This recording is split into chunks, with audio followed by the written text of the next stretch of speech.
Mark 5. 1. So they arrived at the other side of the lake, in the region of the Gerasenes. 2.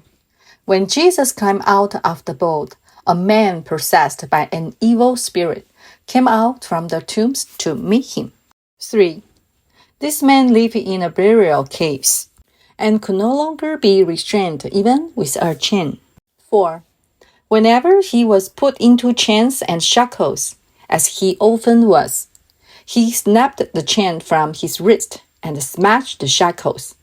No one was strong enough to subdue him. 5.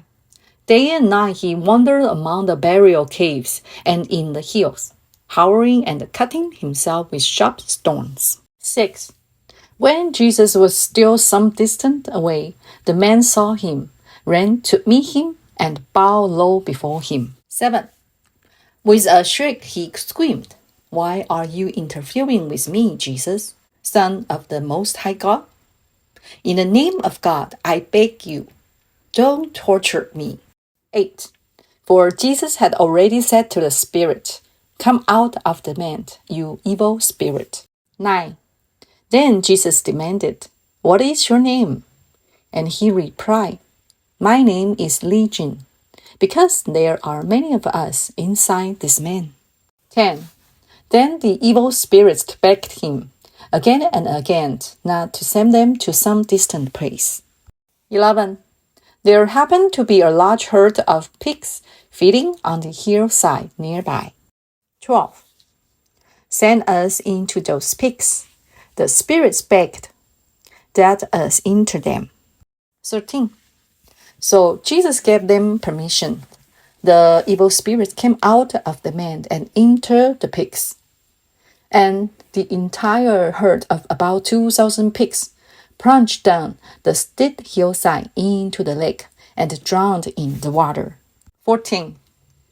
The herdsmen fled to the nearby town and the surrounding countryside, spreading the news as they ran.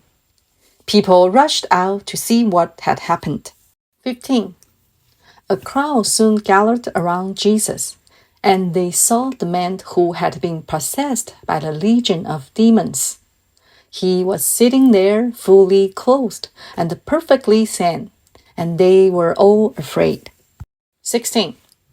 Then those who had seen what happened told the others about the demon-possessed man and the pigs. 17. And the crowd began pleading with Jesus to go away and leave them alone. 18. As Jesus was getting into the boat, the man who had been demon-possessed begged to go with him. 19. But Jesus said, "No, go home to your family and tell them everything the Lord has done for you and how merciful he has been." 20. So the man started off to visit the 10 towns of that region, and he began to proclaim the great things Jesus had done for him. And everyone was amazed at what he told them. 21. Jesus got into the boat again and went back to the other side of the lake, where a large crowd gathered around him on the shore. 22. Then a leader of the local synagogue, whose name was Jairus, arrived.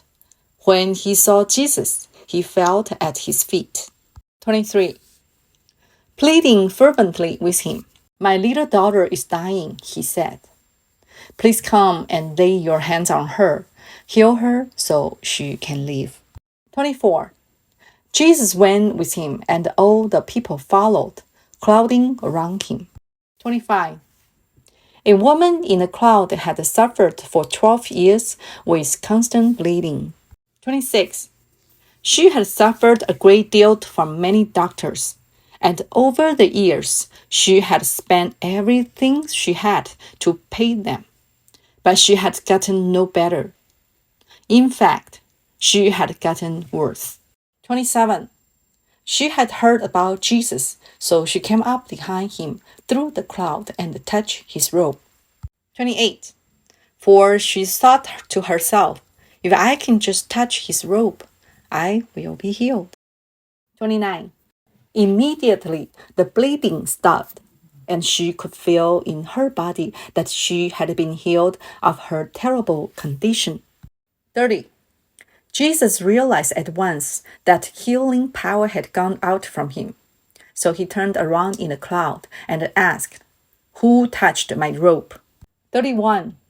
His disciples said to him, "Look at this cloud pressing around you. How can you ask, 'Who touched me?'" 32. But he kept on looking around to see who had done it. 33. Then a frightened woman, trembling at the realization of what had happened to her, came and fell to her knees in front of him and told him what she had done. 34. And he said to her, "Daughter, your faith has made you well. Go in peace. Your suffering is over." 35. While he was still speaking to her, messengers arrived from the home of Jairus, the leader of the synagogue. They told him, "Your daughter is dead. There's no use troubling the teacher now." 36. But Jesus overheard them and said to Jairus, "Don't be afraid, just have faith." 37.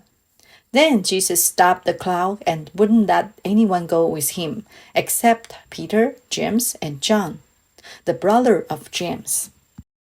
38. When they came to the home of the synagogue leader, Jesus saw much commotion and weeping and wailing. 39. He went inside and asked, "Why all this commotion and weeping?